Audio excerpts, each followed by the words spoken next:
Buenos días, buenas tardes o buenas noches, dependiendo de cuándo lo vean. El siguiente video es para dar la exposición de selectores de velocidad, espectrómetro de masa y ciclotrón. Vamos a iniciar con el selector de velocidad. El selector de velocidad es un aparato en el que básicamente se establece un campo eléctrico y un campo magnético mutuamente perpendiculares. Cuando las partículas cargadas penetran con una cierta velocidad, el selector de velocidad, la fuerza magnética y la fuerza magnética que actúan sobre ella tienen la misma intensidad, la misma dirección, pero el sentido contrario. Es decir, la fuerza magnética y la fuerza eléctrica se compensan, permitiendo que la partícula atraviese el selector sin sufrir desviaciones en su trayectoria.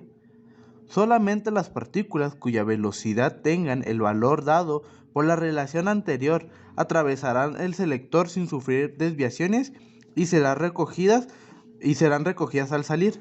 El resto de las partículas con una velocidad diferente dada la relación se desviarán de su trayectoria y quedarán retenidas en el interior del selector. Las interacciones del campo eléctrico y el campo magnético pueden modificarse para obtener partículas con una determinada velocidad.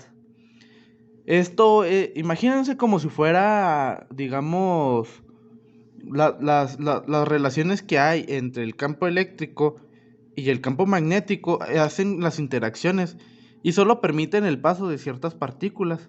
Esto es básicamente cuando en los usos que vamos a ver que las aplicaciones del selector de velocidad es en el espectrómetro de masas, que es una parte de este mismo, que ayuda a detectar unos ciertos iones que atraviesan a través de aquí.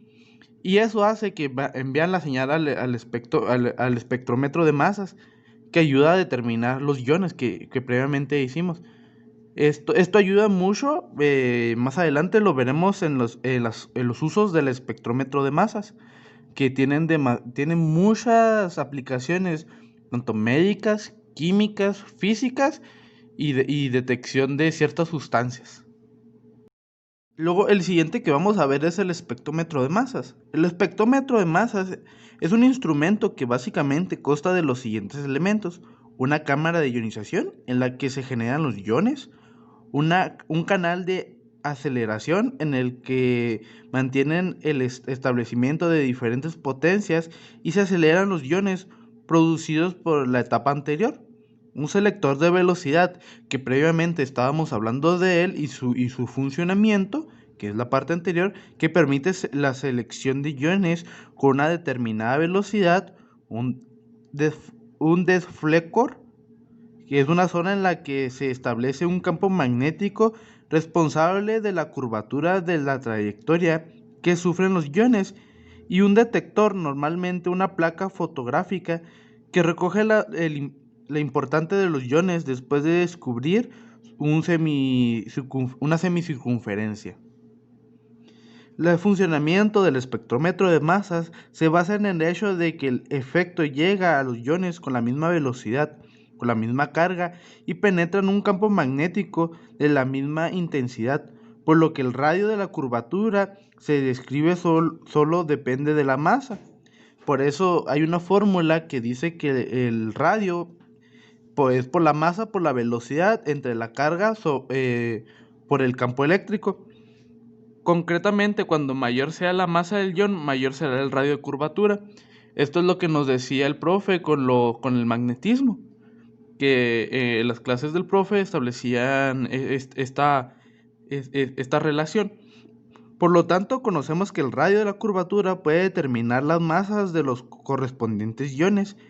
En el caso del que el ion es diferente a un isótopo del elemento, el detector permitirá determinar, además de la masa de cada uno de ellos, su abundancia relativa, el número de impactos detectados en cada punto de la placa fotográfica, y conocidas en la masa de cada isótopo y abundantes relativos pueden calcularse la masa atómica de los elementos. Esto permite saber qué isótopo del ion que se está estudiando puede ser. Si, por ejemplo, tenemos en el caso del helio, que el deuterio o qué tipo de isótopo. Sabemos que un isótopo es un elemento que tiene una cierta cantidad diferente de protones. El, Aquí como establecimos como la relación de la masa, y aquí tenemos los componentes que establece el espectrómetro de masas. Y aquí es donde decimos que esta fotográfica. Las aplicaciones del espectrómetro de masas son muy variables en este tipo de cosas. Principalmente el espectrómetro de masas se utiliza en fines bioquímicos, químicos, físicos, y también en el caso de la medicina. Por concuerda, algunas aplicaciones de ellas es para la cromatografía de gases, cromatografía de líquidos y la descorción de láser para saber la tipo de proteínas que hay dentro de una muestra. En el caso de las proteínas, el espectrómetro de masa ha emergido como un método muy importante dentro de esto, porque se pueden conocer los distintos tipos de isótopos que se encuentran y proteínas que se encuentran dentro de la muestra. También en la calidad del aire, que es muy importante para saber qué tipo de sustancias hay dentro de esto. Además de la descrimiento de unas drogas, que también se pueden conocer aquí qué tipo de drogas se establecen en este tipo de sustancias, ¿no? Y también se da mucho en el análisis de gases respiratorios en hospitales. Este caso viene desde 1975 para determinar los gases dentro de los pulmones. Acelerador de partículas, el método directo de aceleración de iones utilizando un diferencial potencial presentaba grandes dificultades experimentales asociadas a los campos eléctricos intensos. El ciclotrón hace que estos campos intensos no sean afectados en la aceleración de las partículas. El ciclotrón consta de dos placas semicirculares huecas que se montan en una base diametralmente adyacente dentro de un campo magnético uniforme que es normal al plano y a la placa y se hace en el vacío. A dicha placa se le aplica oscilaciones de alta frecuencia que producen un campo eléctrico oscilante de la región diametralmente entre ambas. Por consecuencia, durante un semiciclo de campo eléctrico acelera los iones formando una región diametral hacia el interior de uno de los electrodos llamado DES, donde se le obliga a recorrer una trayectoria semicircular mediante un campo magnético. Finalmente aparece de una nueva región intermedia. Esto es como nos explicaba el profe, que la trayectoria va a ser circular por la regla de la mano derecha, cómo se movería la partícula dentro del campo magnético.